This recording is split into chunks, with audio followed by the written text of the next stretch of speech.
picture this, right? You're walking through Silicon Valley. Okay. And this is supposed to be, the beating heart of our whole technologically accelerating civilization, like the place that is literally inventing the future. Right, the absolute vanguard of global capitalism. Exactly. But then you look around, and what do you actually see? You see, like, these drab, decaying corporate parking lots.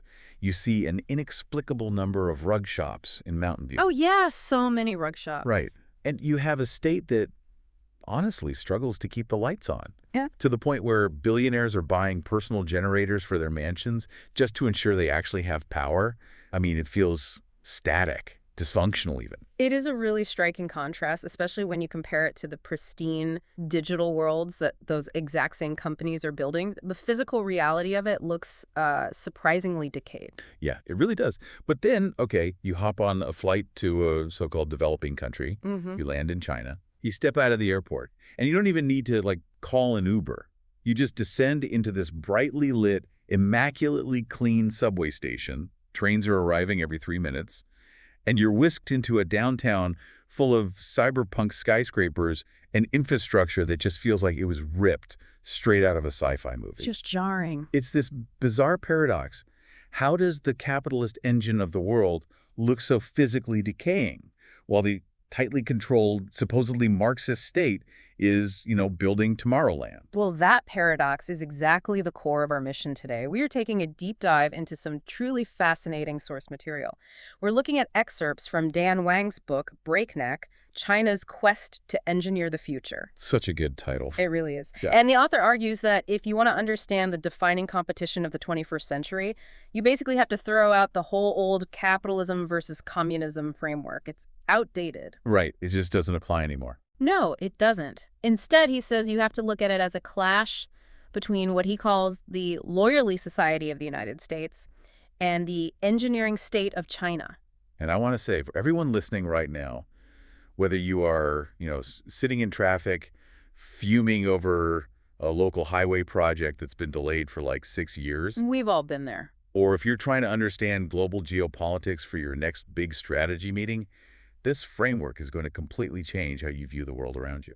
It really will. But to actually grasp this clash, we first have to look at the literal resumes of the people running both countries. The actual resumes. Yes, because those environments we just described, the stagnant parking lots and the gleaming subways, they were designed by two entirely different types of minds. The contrast in who holds the levers of power is just wild to me. Let's look at China's leadership first. Right, so the source notes that as a corrective to the ideological chaos of the Mao years, Deng Xiaoping started aggressively promoting physical scientists and engineers. Just bypassing the ideologues. Exactly, and by 2002, if you looked at the Politburo's Standing Committee, which is, the absolute apex of the Communist Party, all 9 members were trained engineers. Wait, 9 out of 9? 9 out of 9. And it wasn't just that they had degrees on paper, right? They spent decades actually in the field. Like getting their hands dirty. Yeah, like Hu Jintao, the leader before Xi Jinping. Yeah. He studied hydraulic engineering and literally spent a decade physically managing dam construction. Wow. The rest of the committee had degrees in things like electron tube engineering, thermal engineering, geology, and Xi Jinping himself studied chemical engineering at Tsinghua University. Right. And if you fast forward to today, his current third term, Xi has filled the Politburo with executives pulled directly from the country's aerospace and weapons ministries. Exactly. These are men whose entire professional worldview is based on systems, inputs, outputs, and the practical management of colossal physical mega projects. So if we kind of map that onto the U.S., that would be like making the CEO of Boeing the governor of a massive state, handing the Department of Energy to the head of Lockheed Martin, and putting NASA's director in charge of the domestic economy. That is the direct equivalent. Now, look at the United States. 5 of the last 10 U.S. presidents went to law school. Congress is just heavily populated by law degrees. Oh, totally. The source points out that from 1984 all the way to 2020, every single Democratic presidential and vice presidential nominee went to law school. And the U.S. currently has roughly 400 lawyers per 100,000 people. Which is, what, 3 times the European average? Right, 3 times the European average. And engineers in the Oval Office. Just 2 in modern history. Herbert Hoover, who is a mining engineer, and Jimmy Carter, who is a nuclear submarine engineering officer. Just those 2. It's as if the U.S. is run by people whose entire training is in arguing the rules of the game, right? Mitigating risk, finding loopholes, while China is run by people whose entire training is simply figuring out the structural load required to pour the concrete for the stadium. That's a great way to put it. And the author makes a very sharp, impartial critique of how this actually plays out in American politics. According to the text, both ends of the political spectrum in the U.S. have essentially worked to constrain government effectiveness. Right. They just use different tools to do it. Exactly. The left has historically used a web of procedural rules and environmental lawsuits to strangle government action, always demanding more reviews, more studies, more community input. Right. And we should be clear, we're just reporting what the source says here, not taking a political side. Of course. And the right, meanwhile, has actively sought to deliberately break or shrink the administrative state, operating on that sort of Reagan-era philosophy that government is the problem. So the result of those two forces colliding is absolute gridlock.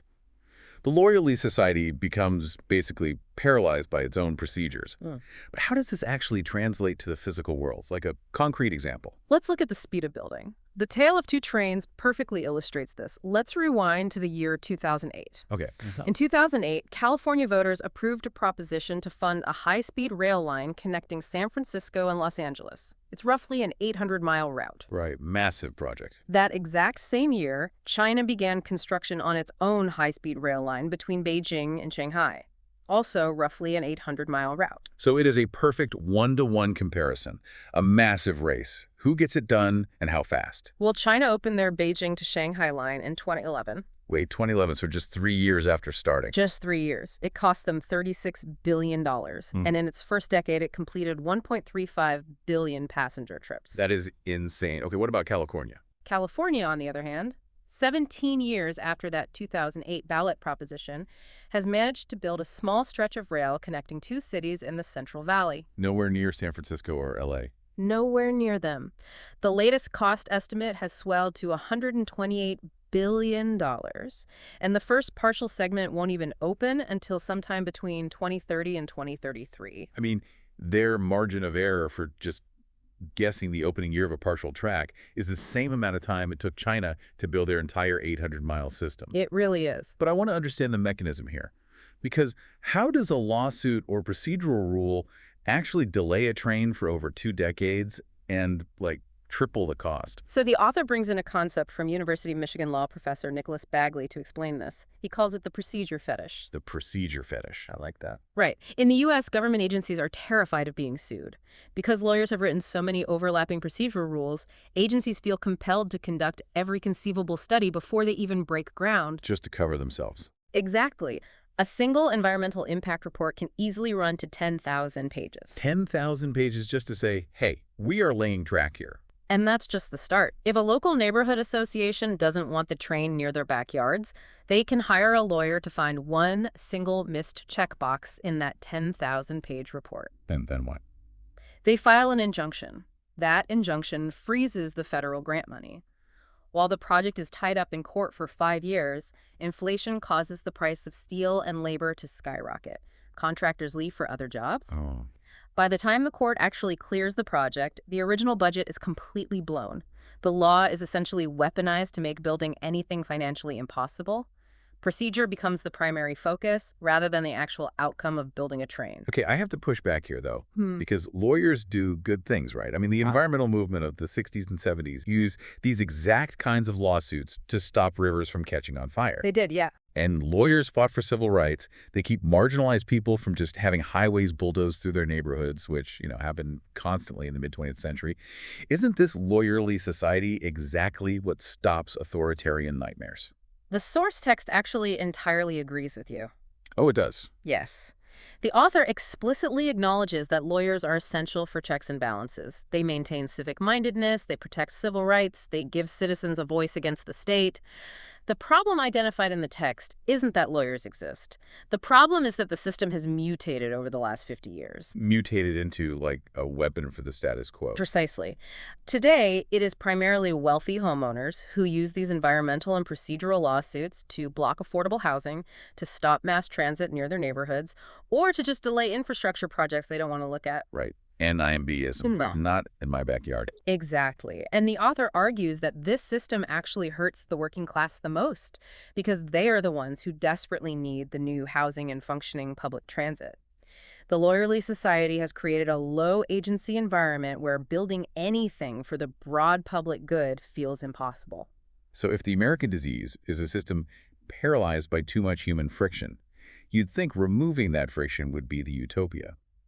But when we look at China, we see exactly why that friction was there in the first place. Right. Because without it, you get the dark underbelly of the engineering state. Treating a society of 1 billion people like a giant plumbing project is honestly terrifying. It is. When you have leaders trained entirely as hydraulic engineers and physical scientists, they tend to view the economy and society as liquid flows. Human life becomes a metric that can be directed, restricted, increased, or blocked. Like, when a hydraulic engineer sees a flood, they don't ask how the water feels, right? They just drop a massive concrete gate to stop it. That is a perfect analogy. That's exactly how the engineering state viewed COVID. They didn't manage the public's anxiety or negotiate with local leaders. They literally just welded the apartment doors shut. It's flood control applied to human beings. Yes, and the author notes that when engineers see a problem, they go hard in one direction without any humanist softies like lawyers or activists to hit the brakes. Take population growth. Oh, this is a big one. The state decided there were too many people, so it implemented the one-child policy in 1980. The mechanism for this wasn't, a public awareness campaign. It was mass sterilizations and forced abortions. It's brutal. The text points out that over 3.5 decades, China conducted nearly as many abortions as the entire present population of the United States. Jeez. And to really make this human cost clear, the author does this fascinating historical thought experiment in the book. Yes, the worst year to be born. Right, he asks, what was the worst year to be born in modern China? And he gives us 2 fictional citizens, Lu and Yao, to show the violent, jerky rhythms of a society where a small group of men at the top can just, violently jerk the steering wheel of the entire nation. The contrast between Lu and Yao is devastating. Let's start with Lu. She is born in 1949, which is the year Mao founded the People's Republic. Okay, so by the time she's 10, she hits the Great Leap Forward. The state forces agricultural collectivization and tells people to melt down their farming tools to make steel in backyard furnaces. Right, which meant there were no tools to harvest crops. Exactly, the result. Lu likely starves, foraging for tree bark as tens of millions die in a completely man-made famine. Then she turns 18, ready for higher education. But Mao launches the Cultural Revolution. The state shuts down the universities and sends the youth to the countryside to purge ideological enemies. So her opportunity for education is just erased. It's just gone. Then she hits 30 and decides to have a child, only to immediately hit the one-child policy. Say she manages to have that child. When her kid is 20, it's 1989. Tiananmen Square. Right. The kid goes to protest in Tiananmen Square, and the state sends in the army to clear the square with tanks. And finally, Lu makes it to her 70s, hoping for, some peace in her old age. And the state physically locks her inside her apartment for weeks during the zero COVID lockdowns. I mean, it is a relentless gauntlet of state-engineered trauma. It really is. But then the author shifts the timeline by just 10 years. Meet Yao, born in 1959. Yao's trajectory is completely different. He has no real memory of the famine because he was too young. He turns 18 right after Mao dies, just as Deng Xiaoping reopens the universities. So he actually gets to go to college. He gets to go to college. By the time Yao is 40, he is in his prime earning years, right as China enters the World Trade Organization and the manufacturing economy absolutely explodes. And even more crucial, he catches the massive state housing privatization. The state essentially handed over public housing assets to citizens at rock-bottom prices. It created an instant middle class. Yeah. Yao buys his state-owned apartment in Shanghai or Beijing for a song and becomes prodigiously wealthy as it turns into some of the most expensive real estate on Earth over the next 2 decades. Your destiny in this system is entirely dependent on whether you happen to be born in the right decade to avoid the wheel crushing you. It's literal historical roulette. Yeah. The engineering state can be breathtakingly cruel because it treats people as aggregates, not individuals with rights. But, and this is a crucial piece of the puzzle, it also delivers undeniable physical and economic progress. Which brings up a massive ideological paradox. We are talking about the Communist Party of China minting real estate millionaires and building massive manufacturing hubs, Where is the Marxism? Like, where is it? It's a fair question, and to illustrate this paradox, the author recounts a grueling 400-mile bike ride he took with friends through Guizhou. Guizhou, yeah. It's a remote, mountainous province in China's southwest. Historically, it was incredibly isolated. The author notes it is currently China's fourth poorest province, with a per capita income roughly equivalent to Botswana. Yet, as they are cycling through these jagged, karst mountains, they are riding on pristine, newly built highways. Guizhou has 45 of the world's 100 highest bridges. Which is astounding. 45 out of the top 100. In a province with the income of Botswana. And it has a functional high-speed rail network. It houses massive data centers for the tech industry. At one point, they are cycling through a rural county named Zhengan, and they see giant rock guitars hanging off the street lamps. Guitars. Yeah. The local government decided to lure workers back from coastal factories and engineer a manufacturing hub. Today, that random county in the mountains produces 1 out of every 7 guitars made globally. That's crazy. And the bike trip ends in Chongqing, which is a municipality the size of Austria with the population of Texas. The source describes it as, like, hydropunk or cyberpunk. Oh, the descriptions are wild. Right. Highways and bridges weave through buildings. There's literally a subway line that passes straight through the middle of a high-rise apartment building. Yeah. WW2 air raid tunnels have been turned into spicy hot pot restaurants. You have these hyper-futuristic mega projects sitting right next to grinding rural poverty. So wait, if this is a Marxist state, where is the wealth redistribution? Well, the author points out that 75% of Chinese citizens pay no income tax. There is no broad property tax to fund local services. And the welfare state is actually incredibly stingy. Really? Yeah. They spend about 10% of GDP on social spending compared to 20% in the US and 30% in Europe.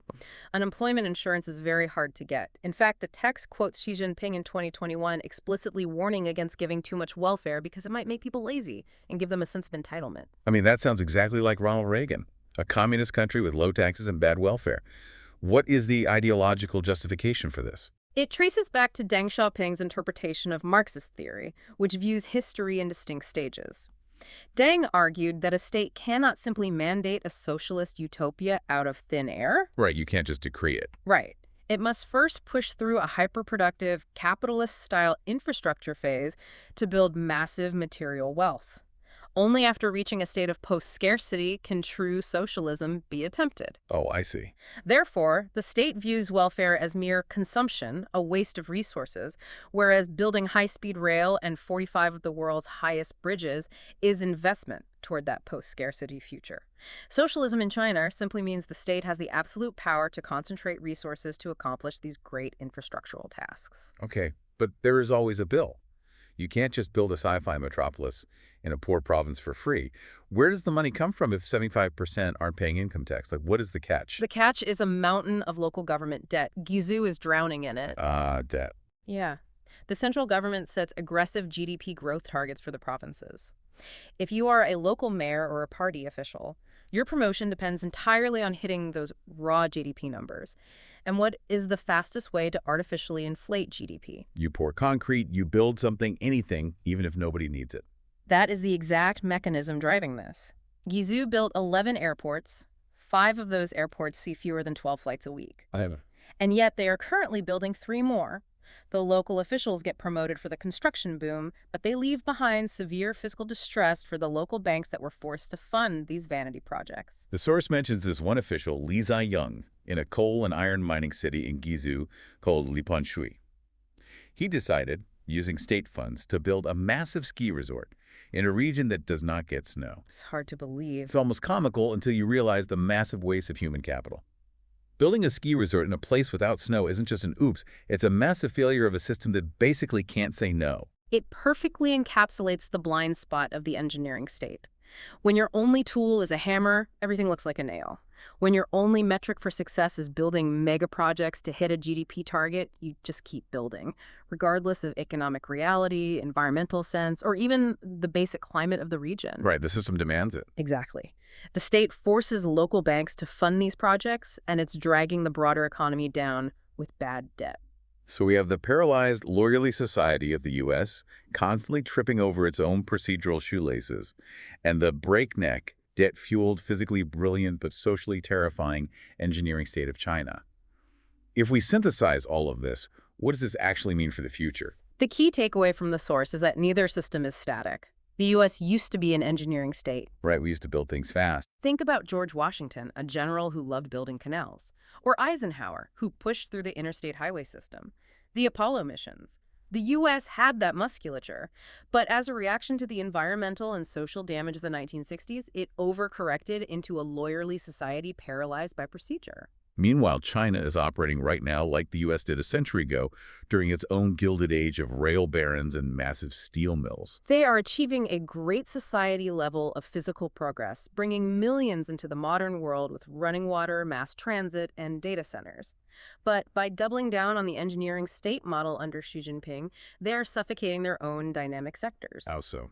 Well, Xi's paranoid top-down control recently erased $1 trillion from Chinese tech valuations simply to prove the state is in charge.